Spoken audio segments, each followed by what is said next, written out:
তুমি ছেড়ে যাওয়ার পর যখন বুঝতে পারলাম তোমাকে ফেরানোর আর কোনো পথ নেই, তখন নিজেকে বোঝানোর চেষ্টা করলাম। ভীষণ কাজে ব্যস্ত হয়ে গেলাম। তোমায় ভুলে গিয়ে নতুন করে বাঁচতে চাইলাম।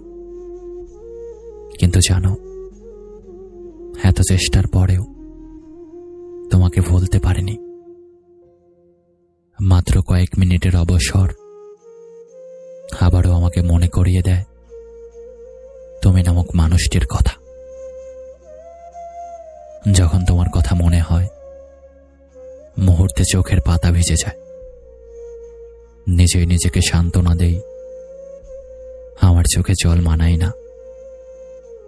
ছেলেদের কখনো কাঁদতে নেই, তবুও চোখের জল বাধা মানে না। জানো, আমি খুব করে চাই, আমি চাই তুমি ভালো থাকো, অনেক বেশি ভালো থাকো। যতটা ভালো আমি তোমাকে রাখতে পারিনি। মনের অনুভূতি থেকে বলছি, আমি চাই তুমিও বোঝো প্রিয় মানুষটা চলে গেলে কতটা কষ্ট হয়। আমিও চাই তুমি হাড়ে হাড়ে টের পাও প্রিয় মানুষটা চলে গেলে কতটা অসহায় মনে হয় নিজেকে।